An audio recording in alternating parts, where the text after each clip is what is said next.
earlier today, I was in Enugu State, Channels Television School. We were there in Enugu State where the former National Electoral Commission chairman was appointed in 1989 and up until 1993.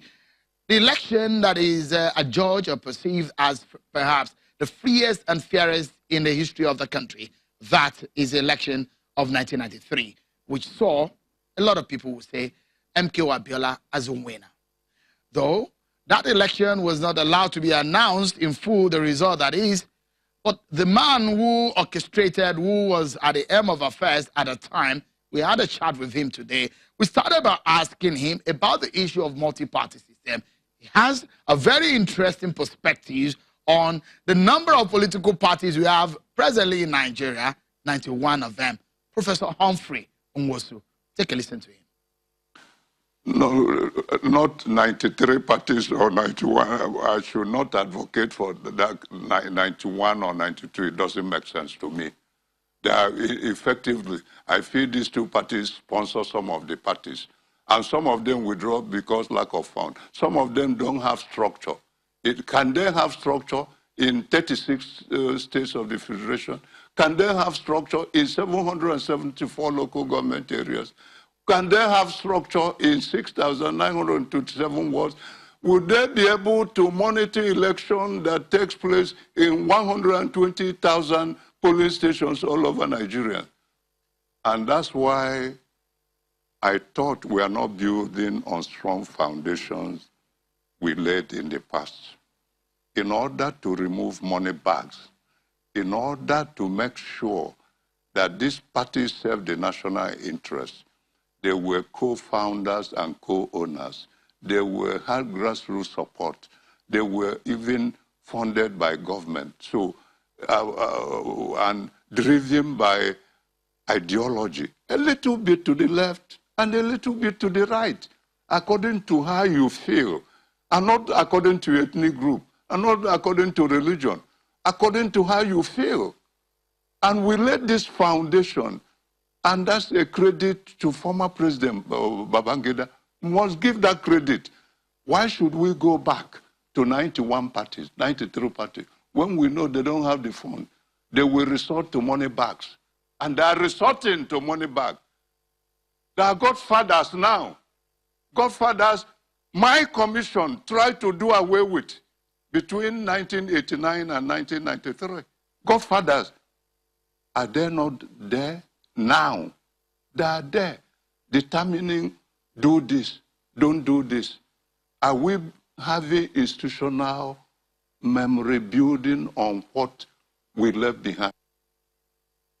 Again, there's one debate in the land, and that is about the issues of ballot snatching and what should be done to those. I did ask him what his thoughts are, especially with his experience on that issue. Remember, he was the man who proposed the issue of option A for open balloting system in Nigeria. And these are his thoughts about what should be done to those who are planning to snatch ballots. I will condemn anyone who has any intention of snatching, using violence to mar this election. I will condemn it. But I will identify myself with what the law says, which the INEC chairman had said. But such people, if identified, they should be dealt according to the law, which says up to 10 years imprisonment and 500,000 naira fine or boot. Because life, sanctity of life, we should begin to attach great premium on life. Then again, we did ask him about the issues of election rigging, and his thoughts are actually very, very deep. If people engage in ballot snatching, it can be ended. How we ended it, do accreditation in a given period, 2 to 3 hours. Because the number of people who may have registered in a polling station may be 500 or 600 in my own time, not more than 500, for easy accreditation and voting. assuming number registered 500. You see how they rig election now. In my time, to avoid rigging, you do accreditation between 8 and 11, 3 hours. You can even extend to 12. Election days on Saturdays, often national holiday. The people accredited may not be up to the number registered. Out of number registered 500 or 600 in a polling station, only 200 may be accredited. The presiding officer will announce, in this polling station, only 200 had been accredited, not 500 as registered. And it is 200 that will be issued voting card. And they vote, and the counting is done in the open. The polling agents of the parties take record.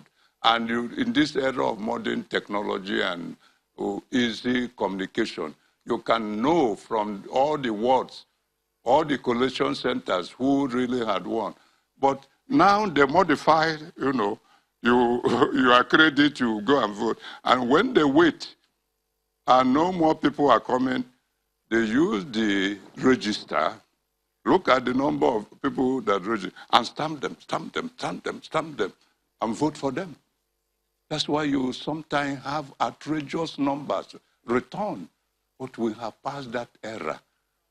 Babangida administration eliminated it, but it's still now in vogue.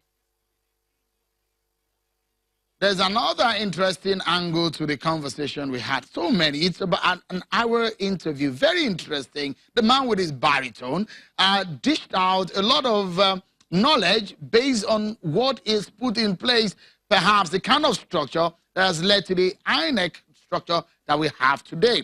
Though the NEC, as we added at the time, was disbanded by the government, the military government at that time. But he did advise the INEC of today on how they need to prepare for election. This is how long, he says, ballot papers or sensitive materials should have been in each state, rather than what INEC is doing right now. Take a listen to Professor Humphrey Nwosu's advice. I hope materials have been moved to their destination. Today is Thursday. It's in 2 days' time that sensitive materials may be at ward level by tomorrow, ward level headquarters for easy dispatch. First thing by 5 a.m. on Saturday morning to various polling stations within the ward. And the wards have been codified so that everyone, every party, every candidate knows the number of polling stations within a given ward, within a given local government. 2, there should be hitch-free movement of human beings that will conduct this election, because NEC or INEC conducts the election with ad hoc staff. These people must have been training on what to do, not to compromise with any political party of issuing, voting for people who are not there, absent voters, and then securing the vote, having voted. Another thing is to secure, count it before everyone, and the result are now, and the agent of each party having a copy. This question of ballot snatching shouldn't arise. It shouldn't.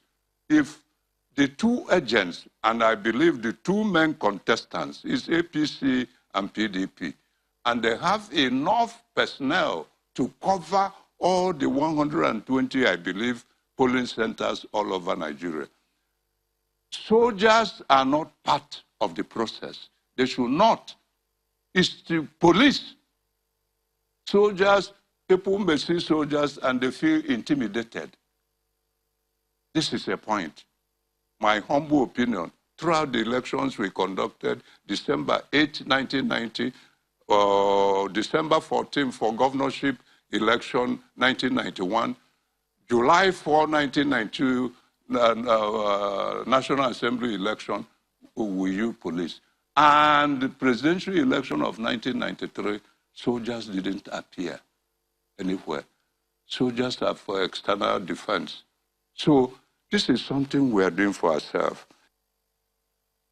Well, watch out for the full length of that interview. He did tell us and reveal to us what happened to the annulment, who was behind the annulment of the election of 1993. Very revealing. Watch out for that. We'll let you know in details.